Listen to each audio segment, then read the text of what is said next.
8.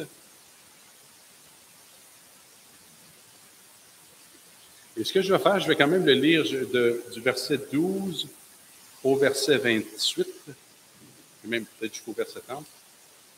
Et on va s'arrêter particulièrement à ce qu'on veut parler ce matin, c'est plus au niveau de l'adoption.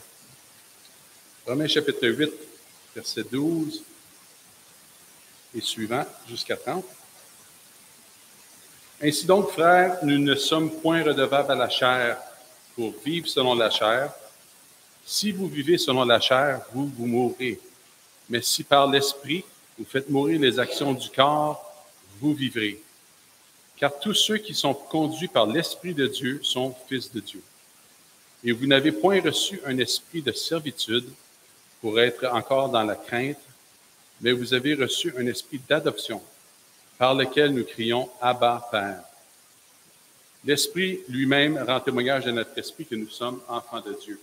Or, si nous sommes enfants, nous sommes aussi héritiers. Héritiers de Dieu et co-héritiers de Christ, si toutefois nous souffrons avec lui, afin d'être glorifiés avec lui. J'estime que les souffrances du temps présent ne sauraient être comparées à la gloire à venir qui sera révélée pour nous. Aussi, la création attend-elle avec un ardent désir la révélation des fils de Dieu. Car la création a été soumise à la vanité, non de son gré, mais à cause de celui qui l'y a soumise, avec l'espérance qu'elle aussi sera affranchie de la servitude de la corruption, pour avoir part à la liberté de la gloire des enfants de Dieu. Or, nous savons que, jusqu'à ce jour, la création tout entière soupire et souffre les douleurs de l'enfantement, et ce n'est pas elle seulement, mais nous aussi, qui avons les prémices de l'Esprit, nous aussi nous soupirons en nous-mêmes en attendant l'adoption, la rédemption de notre corps. Car c'est en espérance que nous sommes sauvés. Or, l'espérance qu'on voit n'est plus espérance. Ce qu'on voit, peut-on l'espérer encore? Mais si nous espérons ce que nous ne voyons pas, nous l'attendons avec persévérance. De même, l'Esprit nous aide dans notre faiblesse, car nous ne savons pas ce qui nous convient de demander dans nos prières. Mais l'Esprit lui-même intercède par des soupirs inexprimables, et celui qui sonde les cœurs connaît quelle est la pensée de Christ, parce que c'est selon Dieu qu'il intercède en faveur des saints. Nous savons du reste que toute chose concourt au bien de ceux qui aiment Dieu, de ceux qui sont appelés selon son dessein. Car ceux qu'il a connus d'avance, il les a aussi prédestinés à être semblables à l'image de son Fils, afin que son Fils fût le premier-né d'entre plusieurs frères. Et ceux qu'il a prédestinés, il les a aussi appelés. Et ceux qu'il a appelés, il les a aussi justifiés. Et ceux qu'il a justifiés, il les a aussi glorifiés. Merci Seigneur pour sa parole. Alors, le verset central, comme je mentionnais tantôt, c'était vraiment le verset 15 et 16 qui dit « Vous n'avez point reçu un esprit de servitude pour être encore dans la crainte, mais vous avez reçu un esprit d'adoption par lequel nous crions « Abba, Père ». L'Esprit lui-même rend témoignage à notre esprit que nous sommes enfants de Dieu.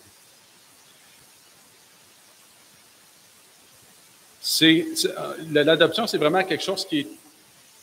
Il y a tellement de choses qu'on pourrait voir, mais on va s'attarder juste à certains points ce matin.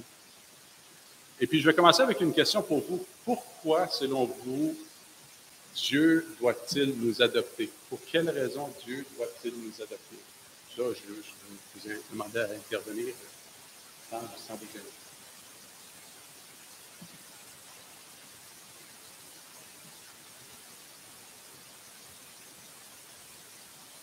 Point de vue légal, OK. Parfait.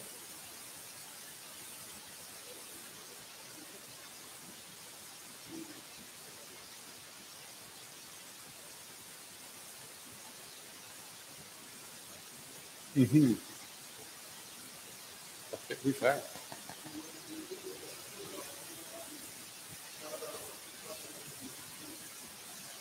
Amen. Oui, effectivement. Mais pourquoi qu'on utilise le terme adoption?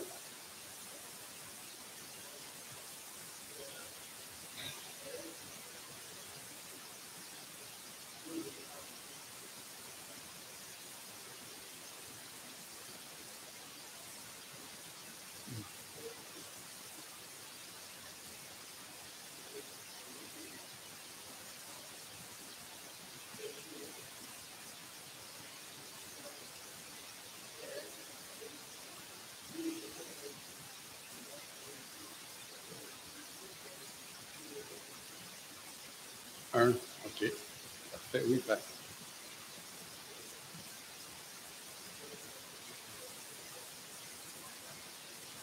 Oui. Amen, oui, c'est ça. Il faut se rappeler, par contre, aussi, en même temps, un des points majeurs, c'est que Jésus est le seul Fils unique, donc le Fils unique, dans le fond, qui a été engendré du Père éternellement. Donc, Dieu, dans le fond, a un seul Fils éternellement engendré du Père, c'est celui qui s'est fait chair. Alors, nous, on peut juste devenir membre justement de la famille de Dieu, être ses enfants, par adoption. OK? En d'autres mots.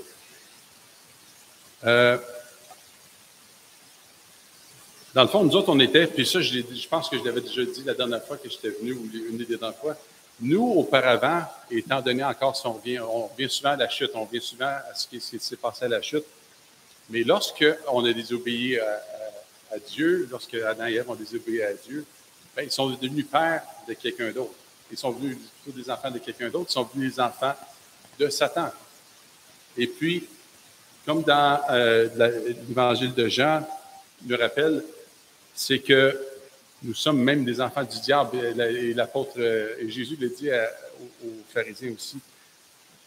Les enfants du diable, donc, Satan est le père du mensonge. Il est menteur depuis le commencement, selon Jean 8. Selon Jean 10, ça dit que le voleur ne vient que pour dérober, pour égorger et pour détruire. Et en raison, vu qu'on était fait, notre fond, de sa descendance avant d'être sauvés, nous aussi, on était ses imitateurs. Et puis, on était idolâtres, premièrement. Donc, on aimait d'autres dieux, dont nous-mêmes, et surtout nous-mêmes. Puis, une des façons qu'on peut aussi dérober, c'est de dérober aussi la gloire de Dieu. Et c'est de cette façon-là. On vit de façon tellement indépendante, parce que dans le fond, on est le père, comme je l'avais déjà mentionné, Satan, c'est le père du mensonge, mais en bout de ligne, Satan, il nous garde juste captifs. Il ne prend pas soin de nous, il nous garde juste captifs. Puis ce qui fait en sorte, c'est que nous, on vit comme des orphelins, en d'autres mots. Tu sais. Il nous laisse à nous-mêmes de notre côté. Il nous fait croire qu'on est vraiment des gens qui sont indépendants et tout ça. Mais au contraire, on ne l'est pas. On est tout simplement délaissés et captifs par Satan. Donc, comme je mentionne, on dérobe Dieu de sa gloire et de la adoration qui lui est due à lui seul en tant que Dieu et Créateur et Seigneur. Ça dit, dans Jean 10, verset 10, ça dit « Satan est venu pour égorger et détruire ». Bien, nous aussi, si on se regarde un petit peu, en tant qu'humains, pécheurs, on a des querelles, on a de la haine, des disputes, il y a des infidélités, il y a même des meurtres. On a brisé les commandements de Dieu, en d'autres mots. Et on manifestait notre désobéissance, notre mort, une vie de mensonge comme Satan. Alors, ce que Dieu a fait, dans le fond, puis je ne sais pas, je pense que c'est André qui l'a mentionné, ou je ne me souviens pas, peut-être mon frère aussi, mais Dieu, quand il a décidé de nous adopter, c'est par pur amour, c'est par pur choix. Et comme John MacArthur le dit, il dit « L'élection a pour but l'adoption ».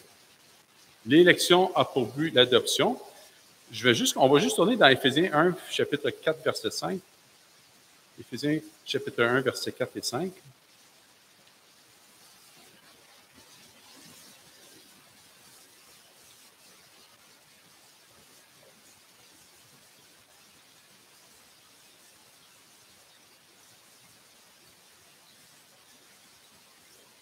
On peut commencer au verset 3. « Béni soit Dieu, le Père de notre Seigneur Jésus-Christ, qui nous a bénis de toutes sortes de bénédictions spirituelles dans les lieux célestes en Christ.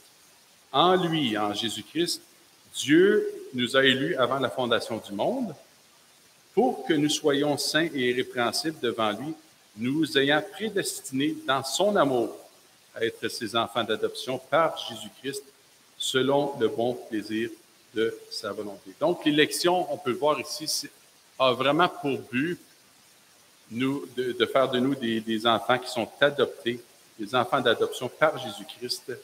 Et le but de l'adoption, on va voir un petit peu plus loin, le but de l'adoption, c'est vraiment qu'on devienne de plus en plus à son image aussi. Donc, la sanctification ait un effet dans notre vie aussi, par l'Esprit de Dieu. On est comme, en d'autres mots, lorsque le Seigneur nous prend, nous adopte, on est comme des prodigues qui sont ramenés dans la famille de Dieu. Rappelez-vous de l'histoire, justement, du fils prodigue qui avait quitté la maison. Et le père, lorsqu'il le voit revenir, il n'hésite même pas. Il n'y a même pas aucune hésitation. Quand il voit son fils revenir, il n'écoute pas les standards ou les coutumes du temps. Il court vers son fils. Peu importe ce que les autres vont dire autour, peu importe. Donc, il ne s'en fait vraiment pas de ce que les autres vont penser autour, mais son but, c'est de ramener son fils à la maison, de le prendre dans ses bras et tout ça. Donc, le Père manifeste un pur amour envers chacun d'entre nous aussi, lorsqu'il nous adopte. Dieu n'a pas appelé des personnes dignes, des personnes capables, des personnes supérieures, des personnes triomphantes et fortes, pures et saintes. Non, il a appelé ses ennemis, les enfants de colère, morts dans nos péchés. Ça, on peut lire dans Éphésiens 2, chapitre 1 à 5, qui nous mentionne vraiment qu'on était des ennemis, premièrement, des enfants de colère et des gens qui étaient morts dans nos péchés. Donc, c'est vraiment son amour qui manifeste son désir et sa décision de nous adopter, comme notre frère le dit. 1 Jean chapitre 3 aussi nous le mentionne. 1 Jean chapitre 3.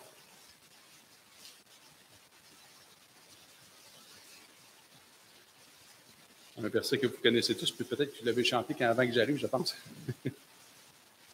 1 Jean chapitre 3, verset 1.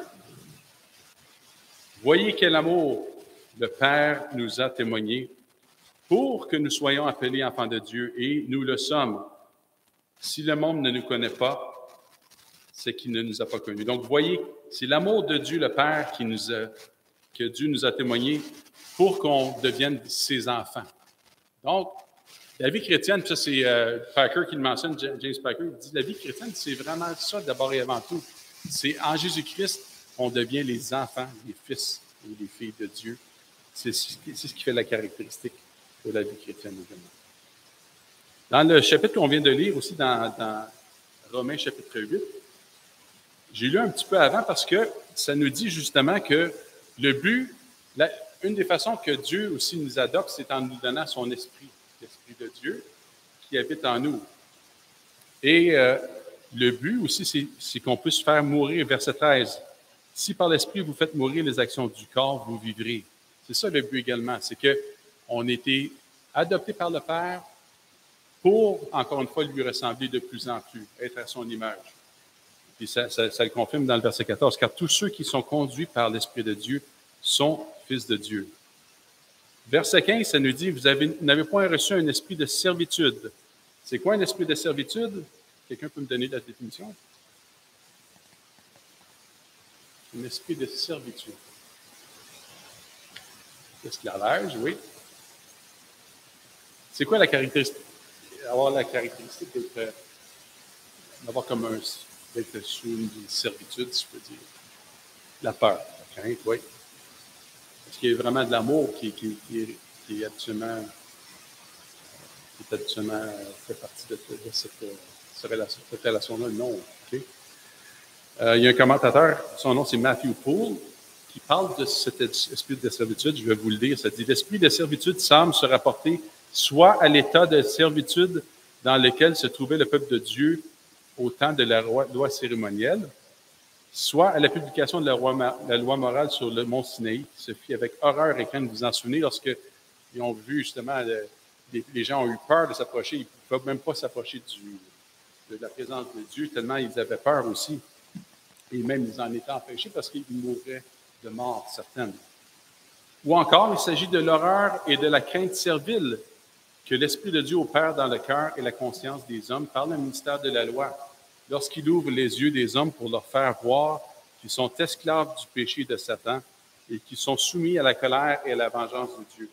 Ceci est souvent préparatoire et introductif à leur conversion, mais lorsqu'ils sont régénérés, ils en sont délivrés. Il y a des versets que vous pouvez lire, je peux vous les mentionner. Luc 1, verset 74, ça dit justement lorsqu'ils annoncent la venue de Jean-Baptiste, c'est son père, c'est quoi son nom? Zacharie qui le mentionne, il dit que afin que le peuple il ne serve plus le Dieu avec crainte. Okay? Donc, que la crainte soit enlevée en d'autres mots. Vous voyez ça dans Hébreux 2, verset 15, et dans 1 Jean 4, verset 18. Donc, c'est vraiment ça. C'est souvent, lorsqu'on vient, avant de venir à l'Évangile, lorsque la parole de Dieu nous est enseignée, c'est souvent ça. Puis même avant de recevoir la parole de Dieu, souvent, les gens vont commencer à vivre un inconfort dans leur vie. Quand que Dieu appelle vraiment quelqu'un, il va commencer à préparer son cœur. Et ça, on le voit vraiment. C'est Dieu qui laboure le cœur de l'homme. Puis ça montre une chose, c'est que nous, on ne peut pas faire le travail par nous-mêmes. Donc, c'est pour ça, si vous vous souvenez de Luther, entre autres, Luther, lorsqu'il était devenu moine et tout ça, augustinien, malgré tout ce qu'il essayait de faire, il essayait de monter les marches à genoux, il essayait de se priver de toutes choses, de manger, même je pense qu'il se privait d'aller aux toilettes, selon ce qui était dit. Il y avait toutes sortes d'abstinences qu'il faisait. Puis, à un moment donné, il s'apercevait, il disait, ça me donne à rien, j'ai toujours cette condamnation-là qui est dans mon cœur, tu sais. J'ai aucune paix. Puis Dieu, la façon qu'il voyait Dieu, il voyait Dieu comme étant un grand juge, tu sais, quelqu'un qui était dur envers les gens qui étaient autour de lui, envers les humains, tout ça. À un moment donné, il a même dit, aimer Dieu, non. En d'autres mots, je le déteste parce que c'est un Dieu qui me demande tellement, et je ne suis pas capable d'y arriver. Mais il est arrivé, c'est ça. C'est comme si Dieu a utilisé, puis peut-être aussi, dans la providence de Dieu, peut-être que Dieu a utilisé cette situation-là parce qu'il y avait vraiment une réforme que Dieu voulait amener dans l'Église, parce qu'on sait que l'Église, malheureusement, était sujette à toutes sortes de lois, d'œuvres, et aussi comment est-ce qu'on appelle ça, j'ai oublié le mot. Pas les traditions, mais plutôt qu'on achète des indulgences et tout ça. Et puis, le salut n'était plus devenu quelque chose de gratuit. Au contraire, il devait absolument être acheté. Tu sais. Puis seulement, dans le fond, en d'autres mots, c'est seulement les personnes qui étaient fortunées qui pouvaient s'acheter le salut, en d'autres mots. Alors, en tout cas, pour Luther, ça a été un combat parce que sa conscience était constamment aussi accusée, tout ça. Jusqu'à un jour, il découvre par l'étude de la parole et surtout dans Romains chapitre 1, verset 7, il dit « Le juste vivra par la foi ». Ou une autre tradition qui dit « Le juste par la foi vivra ». Donc, il dit que le juste par la foi seul vivra, en d'autres mots. Alors, c'est vrai que Dieu utilise, on se sent un peu comme un esprit de servitude avant de venir à Christ parce qu'on sent la lourdeur de notre péché, on sent la lourdeur aussi de la loi de Dieu qui nous accuse également.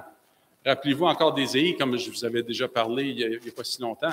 Ésaïe, les 5 premiers chapitres, il envoie des malheurs au peuple pour telle chose, et pour toutes sortes de comportements. 5 malheurs, et le 6e malheur, ou le 7e, je me souviens bien, au chapitre 7 d'Ésaïe, le prochain malheur qu'il dit, c'est malheur à moi, parce que là, il voit vraiment la présence et la sainteté de Dieu qui se trouve devant lui. Alors, il est devant Dieu, puis il dit, malheur à moi, je suis défait. En d'autres mots, il voit vraiment la profondeur aussi de son péché, il voit la sainteté de Dieu, puis en même temps, il voit aussi que la loi l'accuse profondément. Ça a pris l'intervention divine. Alors, c'est ça. On avait vraiment un esprit de servitude.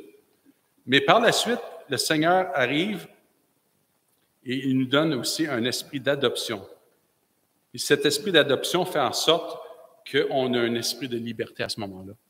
Pas un esprit de liberté pour faire n'importe quelle sorte de péché, d'agir à notre façon, d'utiliser la grâce comme un moyen de licence pour pécher, mais au contraire, un esprit de liberté où est-ce qu'on va pouvoir avoir cette relation filiale avec notre Père Céleste. Un peu plus loin, justement, dans le verset, ça nous dit, verset 15, « Vous n'avez pas reçu un esprit de servitude pour être encore dans la crainte, mais vous avez reçu un esprit d'adoption par lequel nous crions « Abba, Père ». Vous savez qu'est-ce que ça veut dire « Abba » ? Ça veut dire « Père » ou « Papa ». OK? Et puis, Matthew Poole rajoute un peu plus loin, ça dit ici, je montre. Donc, par lequel nous crions Abba Père ou par lequel nous crions. La prière agréable est produite en nous par l'Esprit, Romains 8, verset 26. Abba est un mot hébreu ou syriaque signifiant Père. Pourquoi donc le mot Père est-il ajouté dans les Grecs? Pour signifier que Dieu est Père à la fois des Juifs et des gentils également. Romains 3, verset 29 et Romains 10, verset 12. Et il y a deux autres endroits où on voit ce terme-là, Abba Père, qui est utilisé. On va tourner dans Galates chapitre 4, verset 6. Galates chapitre 4, verset 6. Le chapitre 4 qui nous parle aussi vraiment de l'adoption également.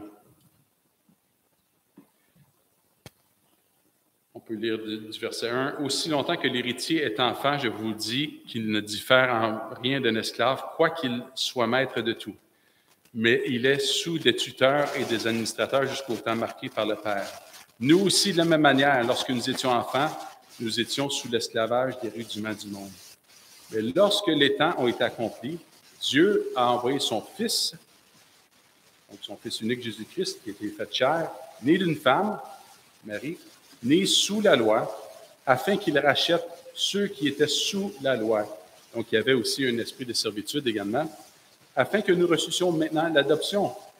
Et parce que vous êtes fils, Dieu a envoyé dans nos cœurs l'esprit de son Fils, lequel crie Abba Père. C'est intéressant, ici on parle de l'esprit du Fils maintenant, de l'esprit de Christ qui nous est donné, qui crie Abba Père. Est-ce que vous en souvenez d'autres endroits où le Fils lui-même a utilisé les mêmes termes, Abba Père? Non, ce n'est pas la croix. On va tourner dans Marc 14, verset 36. Marc, chapitre 14, verset 36.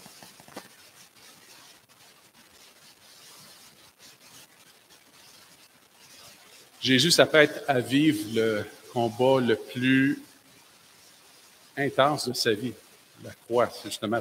Mais il le vit même dès le jardin de Gethsémani. Et c'est là qu'au verset 34, il dit à son père, mon âme est triste jusqu'à la mort, restez ici et priez. Puis, ayant fait quelques pas en avant, il se jeta contre terre et pria que, s'il était possible, cette heure s'éloignant de lui. Il disait, Abba, Père, toutes choses te sont possibles. Éloigne de moi cette coupe. Toutefois, non pas ce que je veux, mais ce que tu veux. Donc, le Seigneur s'est finalement soumis à la volonté de son Père aussi. Mais on sait que dans Hébreu, lorsqu'on fait allusion à ce passage-là du Abba Père, dans Hébreu, ça nous dit que c'est avec des grands cris que Jésus a manifesté la lourdeur de sa tristesse aussi devant son Père. Et puis ça nous rappelle une chose, c'est que si Dieu, le Fils, le fait, il peut s'identifier à nous. Il sait que lui a souffert de façon incommensurable. On peut pas comparer sa souffrance à la nôtre, parce que lui, il a porté la douleur aussi, et toute la colère de Dieu, il a porté nos péchés également. Mais Dieu s'identifie à nous parce qu'il a souffert, il a été humain, il a connu la faim, la soif, il a connu aussi toutes sortes de situations. Maintenant, il peut s'identifier à nous. Puis, il nous encourage justement, si on retourne dans Romains chapitre 8 aussi, puis je pense que c'est un des commentateurs, Sinclair Ferguson, qui mentionne que, justement, ça dit, verset 15 encore, vous avez reçu un esprit d'adoption par lequel nous crions Abba Père. Donc, on ne dit pas seulement, on crie vers notre Père, pour nous montrer, premièrement, que dans la prière, souvent, c'est là qu'on démontre notre plus grande dépendance, notre plus grande faiblesse également. On est tellement faible, on est juste des mendiants. Luther le disait aussi, nous ne sommes que des mendiants également. Et puis cette prière-là, en fait, c'est important de savoir que la prière n'est pas faite seulement pour une élite. La prière est faite pour tous les enfants de Dieu. La prière est faite pour autant quand les choses semblent bien aller que quand on est à notre plus bas. Puis Jésus, lui, l'a utilisé justement lorsqu'il était à Gethsémani, ça a été un moment extrêmement sombre pour lui. mais il a crié à son Père. Alors, Dieu nous invite à faire la même chose, mais Dieu nous a donné, comme on l'a lu tantôt, Dieu nous a donné l'Esprit de Christ qui crie à travers nous, Abba, Père. On a tellement besoin de toi, Seigneur. Puis, ce qui est béni, c'est que notre Père, c'est pas un Père qui, malheureusement, on a des exemples humains de pères qui ont peut-être été durs. Vous avez peut-être vécu des situations où ce que votre relation avec votre Père n'était pas facile non plus, mais au contraire, nous, on a un Père céleste qui prend soin de nous en toutes choses, qui est là, qui prend soin, qui s'occupe de ses enfants, qui nous aime avec d'un amour incommensurable aussi. Puis, il faut se rappeler aussi que c'est important de ne pas vivre, comme je mentionnais, comme des orphelins. Le statut et l'expérience sont essentiels également. Quand on vit comme des orphelins, c'est comme si un petit peu on voulait vivre selon notre ancienne vie également.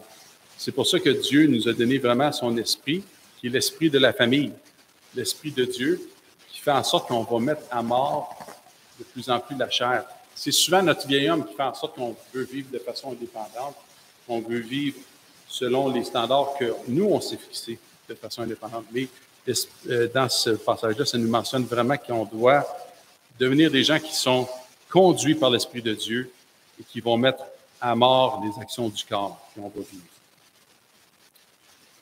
Donnez-moi quelques... Je vous lance juste encore la parole ici. Donnez-moi quelques caractéristiques d'un bon père. Qu'est-ce qu'un bon père nous amène actuellement? Si on parle de père terrestre. De l'amour, oui, effectivement. L'affection, oui. Une direction, oui. OK. Il s'occupe de nous, oui. La discipline, oui, c'est très bon ça. La protection, exactement. Il va pourvoir aussi, hein, ça c'est un Dieu qui, dans le fond, notre Père va pourvoir aussi aux besoins de ses enfants.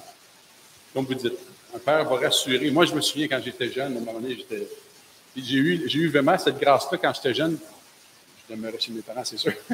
Mais j'avais aussi mon grand-père. On avait le grand-père maternel qui demeurait avec nous et son épouse également, ma grand-mère. Et puis, les deux, mon père et mon grand-père avaient cette caractéristique-là qui apportait vraiment on se sentait vraiment en sécurité quand il était là. On se sentait comme, OK, tout va bien là-dedans. Je me souviens, j'avais été bien malade et puis mon grand-père était venu puis il m'avait juste imposé les mains pour prier pour moi. Puis ça m'a tellement donné un esprit de paix. Et c'est ça qu'un père aimant va faire aussi. Je me souviens d'autres tantôt. Mon père était pasteur et aussi, en même temps, travaillait à l'extérieur, un petit peu comme Christian fait. Et puis, il a fallu qu'il s'en aille à l'extérieur. Puis, j'étais jeune à ce moment-là. Puis, je m'inquiétais de savoir est-ce que mon père va être de retour parce que j'avais hâte de le revoir à la maison parce que j'avais besoin d'être rassuré à ce moment-là. C'est vrai, un père nous rassure, un père pourvoit, un père protège, un père est plein de compassion et corrige. Dieu pourvoit la même chose. Dieu va pourvoir à chacun de nos besoins. Puis il dit, inquiétez-vous pas si on vous en souvenez dans Matthieu chapitre 5. Ne vous inquiétez pas de rien, de ce que vous mangerez, de ce que vous boirez, de quoi vous serez vêtus. Votre Père céleste sait ce dont vous avez besoin également. Il nous protège. Et puis j'ai bien aimé une pensée, je ne sais pas si vous avez déjà entendu parler d'Elizabeth Elliot, qui est la femme de Jim Elliot, qui avait été en mission, mais qui finalement s'est fait tuer sur le chemin en mission. Elle a dit, Dieu ne te protégera pas de tout ce qui te rendra plus comme Jésus. Alors, tout ce qui nous arrive, Dieu l'a permis. Puis la souffrance, il n'y a rien dans la souffrance que Dieu va gaspiller. La souffrance a toujours un but dans notre vie également. Ça, c'est rassurant. C'est sûr que ce n'est pas toujours facile. On peut passer à travers la maladie, que ce soit l'épreuve, la pauvreté, la souffrance, l'abandon, peu importe. Mais ce qui est rassurant, c'est de savoir que Dieu va utiliser toutes circonstances. Puis on le voit dans Romains 8, verset 28. Il dit que, dans le fond, toutes choses vont concourir à notre bien, à ceux qui sont appelés ici, ceux qui ont été prédestinés à être ses enfants également. Il y a la correction, je pense que c'est notre sœur qui a mentionné ça. On peut tourner dans Hébreux chapitre 12. La correction, ce n'est pas nécessairement... Comment je peux dire ça? C'est sûr qu'il y a des moments où ce que Dieu va y aller avec... Ça va être... Comment je peux dire ça? C'est plus souffrant, si je peux dire. Mais la correction aussi, c'est juste de nous ramener sur le droit chemin aussi. Comme un peu comme les brebis qui ont tendance toujours à s'en aller dans un mauvais chemin. J'ai vu même une vidéo à un moment donné de brebis qui se perdaient dans un trou, dans un ravin. Tout ça, le bon berger était toujours là en train de les ramener. Donc, si on livre Hébreux chapitre 12, chapitre 12, oui, c'est ça. Verset 5, et vous avez oublié l'exhortation qui vous est adressée comme à des fils. Mon fils ne méprise pas le châtiment du Seigneur et ne perd pas courage lorsqu'il te reprend, car le Seigneur châtie celui qu'il aime et il frappe de la verge tous ceux qu'il reconnaît pour ses fils. Supporter le châtiment, c'est comme des fils que Dieu vous châtie, car quel est le fils qu'un père ne châtie pas? Mais si vous êtes exempt de châtiment auquel vous avez part, vous êtes donc des enfants illégitimes et non des fils. Ça veut dire que une des preuves pour lesquelles qu'on peut savoir qu'on est vraiment des fils de Dieu, Dieu va nous corriger quand on prend le mauvais chemin. Dieu va même témoigner par son esprit, tantôt on l'a lu aussi, qu'on est des enfants de Dieu, mais de la façon qu'il va le faire aussi, c'est que dans certaines circonstances, il va nous convaincre de ne pas agir d'une telle façon qui est indépendante de lui, encore une fois, d'aller dans un comportement, un péché, peu importe. Dieu veut aussi nous protéger de tomber également. Vous connaissez Pasteur Gaétan Brassard, il dit « L'épreuve dans la vie d'un chrétien, d'un enfant de Dieu, n'est jamais punitive, mais toujours formative. Dieu ne peut punir une personne pour qui Jésus a déjà été puni à la croix. » Donc, je répète, l'épreuve dans la vie d'un enfant de Dieu n'est jamais punitive, mais toujours formative. Dieu ne peut punir une personne pour qui Jésus a déjà été puni à la croix. Et c'est ce qu'il fait, dans le fond, Dieu, ce qu'il fait pour ses enfants.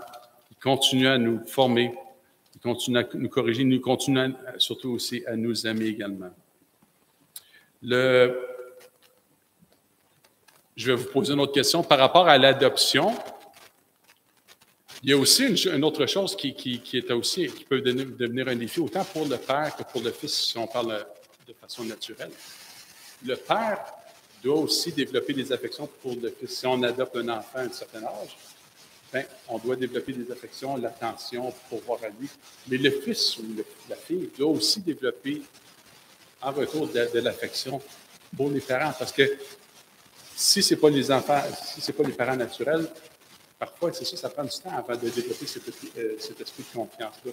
James Packer, je ne sais pas si vous avez déjà lu, sûrement vous avez déjà lu le livre « Connaître Dieu ». Il y en a qui l'ont lu. Quelques-uns. Il parle, écoutez, si vous avez l'occasion d'acheter ce livre-là sur Connaître Dieu, en parlant d'adoption, c'est vraiment merveilleux. Alors, ça dit ici, mais Dieu, lui, nous adopte uniquement par amour, non pas parce que notre caractère ou notre conduite prouve que nous sommes dignes de porter son nom, mais en dépit même de leur indignité. Nous ne sommes pas dignes d'avoir une place dans la famille de Dieu. L'idée qu'il nous aime et nous élève en dignité, nous pécheurs, comme il a élevé en dignité le Seigneur Jésus, semble ridicule et extravagante.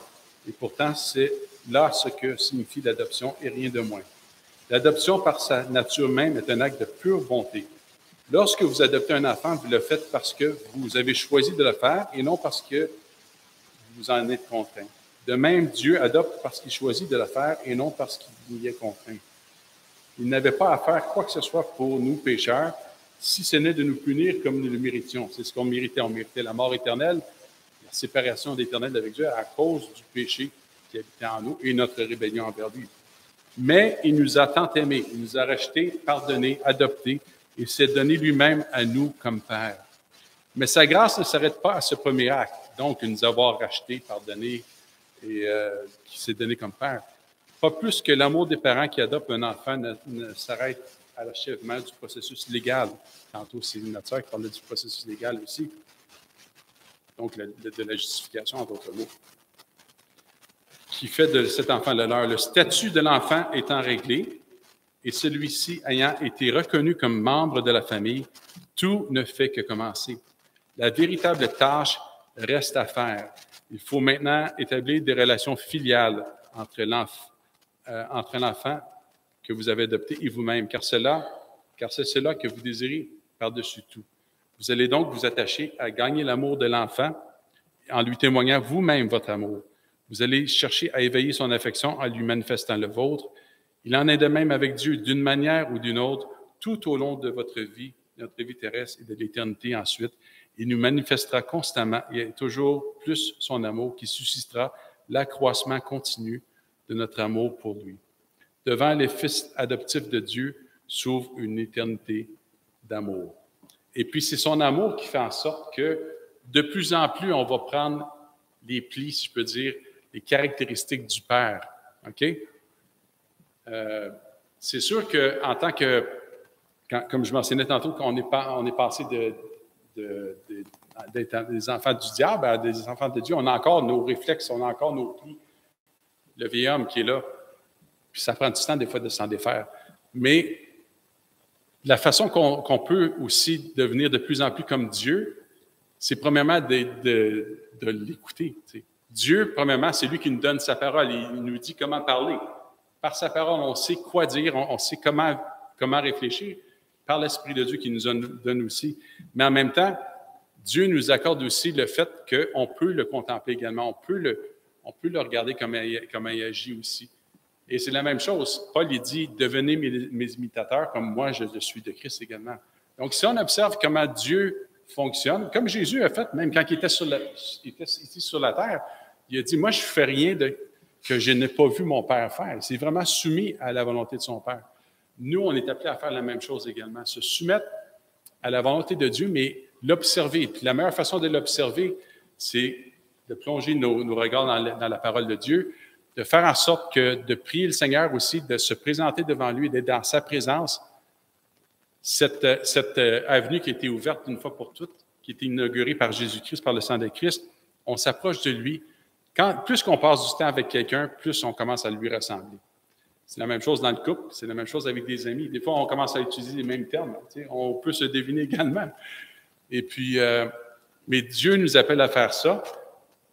Et en même temps, c'est ça, c'est béni parce qu'on va devenir de plus en plus comme notre Père Céleste également. Et on va se débarrasser de plus en plus de notre ancienne nature. Il y a l'exemple aussi, lorsque Jésus a ressuscité Lazare d'entre les morts, il y a quelqu'un qui a fait une allusion en disant, quand Lazare est ressuscité, donc la nouvelle naissance, on peut dire, ce qui est un peu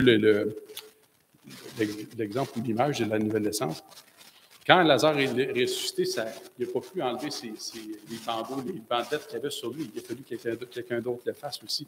Il sentait en plus de ça. Donc, ça a pris du temps avant qu'il puisse se débarrasser aussi des bandelettes et de pouvoir sentir bon, de se laver. Mais c'est la même chose dans la vie chrétienne. La sanctification, ce processus-là, se fait de façon graduelle. C'est encore une fois pourquoi, dans Romains 8, on parle que Dieu nous a donné son esprit, l'esprit de la famille, l'esprit de Dieu.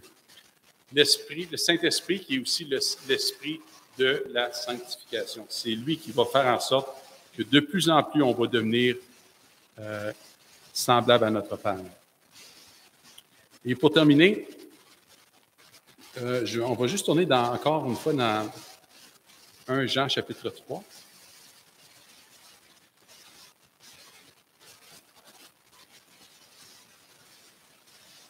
Et si vous lisez, je n'ai pas lu au complet, j'ai lu quand même le chapitre en bonne partie dans Romains 8, mais vous allez voir que vraiment le but que Dieu veut faire en sorte lorsqu'il nous adopte et il nous accorde son esprit, c'est vraiment qu'on devienne de plus en plus à l'image de Dieu, à l'image de Christ aussi, à l'image de Dieu.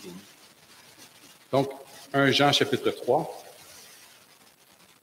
Et si on parle ici encore de la question de sanctification, voyez quel amour le Père nous a témoigné pour que nous soyons appelés enfants de Dieu.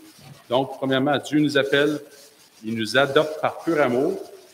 Et nous le sommes. Si le monde ne nous connaît pas, c'est qu'il ne nous a pas connus. Là, il rajoute en disant, bien-aimés, nous sommes maintenant enfants de Dieu. Et ce que nous serons n'a pas encore été manifesté. Mais nous savons que lorsque cela sera manifesté, nous serons semblables à lui parce que nous le verrons tel qu'il est. Et dans Colossiens, ça nous mentionne un peu la même chose. Colossiens chapitre 3. Si donc vous êtes ressuscités avec Christ, cherchez les choses d'en haut. Donc, on parlait tantôt d'observer ce que Dieu fait, d'observer ce que Christ fait aussi. Puis en passant, Dieu nous a déjà glorifiés. Quand il dit celui qui est appelé, il a justifié, celui qui l'a justifié, il l'a aussi glorifié. C'est écrit dans le passé, dans le sens que déjà on est glorifié, mais on est dans le pas encore. Donc, dans le processus de sanctification, bientôt, on va avoir cette sanctification parfaite et on va être glorifié avec le Fils aussi. Ça dit, verset 2, « Affectionnez-vous aux choses d'en haut et non à celles qui sont sur la terre, car vous êtes morts et votre vie est cachée avec Christ en Dieu. Quand Christ, votre vie, paraîtra, alors vous paraîtrez aussi avec lui dans la gloire. Quand Christ, votre vie, paraîtra, alors vous paraîtrez ainsi avec lui dans la gloire. » Et ça me rappelle une chose, c'est que actuellement, on ressemble pas encore à ce qu'on est vraiment. Alors, bientôt, on va le devenir. Là, bientôt, Pasteur Jeff aime beaucoup parler de la mort. Hein, bientôt, quand on va aller souper au ciel, comme il dit, bientôt, quand on va revoir le Seigneur qui va revenir, là, le fait qu'on est placé en lui maintenant, là, lorsqu'il va apparaître dans toute sa gloire, mais nous, on va être avec lui aussi. Aussitôt qu'il apparaît, on est avec Jésus-Christ. On apparaît avec lui, puis on va devenir semblable à lui. Et dans Romains 8, ça nous parle même que la création soupire aussi après ce renouvellement-là aussi. Mais il nous attend aussi la révélation des fils de Dieu. Ça, c'est nous. C'est vraiment nous qui est les prémices, si je peux dire. Jésus-Christ, lui, est le premier-né, celui qui est ressuscité des morts. Il nous amène aussi, on est placé en lui. À ce moment-là, placé en lui, on est déjà dans la gloire de Dieu, mais on est dans le pas encore. Et un jour, autant nous, qu'on va être complètement transformés, autant la création va être complètement renouvelée, rénovée, si on peut dire. Et maintenant, à ce moment-là, on va avoir le nouveau ciel, une nouvelle terre, là où la justice va habiter pour toujours. Ça, c'est vraiment notre espérance. Hein? Si on n'a pas cette espérance-là, on est les plus malheureux.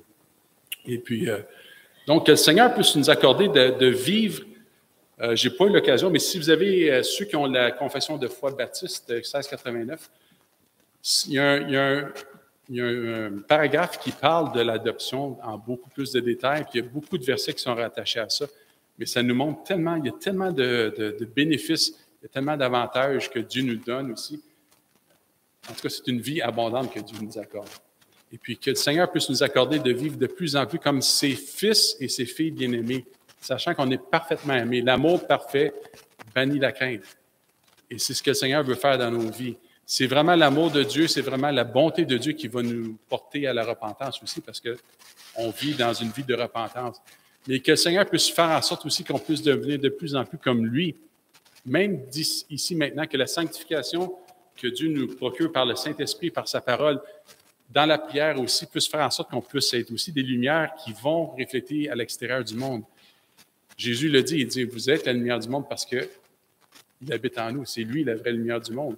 Mais si notre vie est comme remplie de choses qui sont charnelles ou qui sont de ce monde, bien, la lumière ne pourra pas briller autant. Tu sais. Et l'autre chose, c'est qu'on est aussi le sel de la terre. Parce que Jeff nous rappelait ce matin que le sel était le signe de l'alliance dans l'Ancien Testament aussi. Alors, nous, on est aussi le signe de l'alliance que Dieu a faite avec ses enfants, avec son peuple. Puis que le Seigneur puisse nous saisir. Vraiment, c'est notre prière qu'on va élever nous autres cette semaine aussi à l'Église. Que Dieu nous réveille. Que Dieu réveille son Église au Québec. Parce qu'il y a tellement de gens qui ont besoin d'entendre parler de la parole de Dieu, de la bonne nouvelle du Seigneur. Et puis, moi, je veux vraiment faire partie de ça aussi, tu sais, que Dieu nous utilise.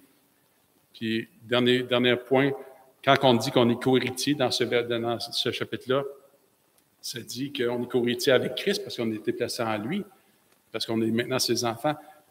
Une des choses que Dieu a dit dans Psaume 2, il a dit à son fils, « Demande-moi, et je te donnerai les nations pour héritage. Dieu continue à agir aujourd'hui. Quand il dit je vais être avec vous jusqu'à la fin du monde, je vous envoie aller prêcher de la bonne nouvelle, il veut aussi qu'on fasse partie de ce co-héritage-là, où ce que les hommes et les femmes vont être amenés à la repentance par le témoignage de la parole et par l'œuvre du Saint-Esprit aussi, mais on doit parler de Jésus-Christ, on doit le prêcher ensemble. Amen. Amen.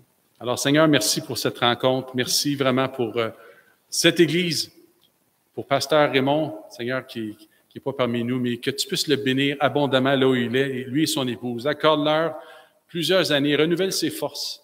Je te prie vraiment aussi pour notre frère aussi, Christian, sa famille également, toutes les familles qui sont impliquées ici. Seigneur, on désire vraiment te voir agir. On a désespérément besoin de toi. Comme on l'a mentionné tantôt, on est juste des mendiants. Mais Seigneur, tu as tout pourvu, puis tu continues à tout pourvoir. Puis tu nous invites maintenant à aller devant toi, puis de nous faire connaître nos besoins, Seigneur.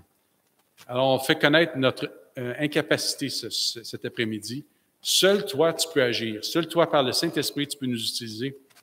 Et Seigneur, utilise-nous. Dans ce quartier ici, à Laval, partout au Québec, Seigneur, on a besoin d'un réveil. Merci, Seigneur, de te manifester de façon puissante. Dans le nom de Jésus. Amen. Amen.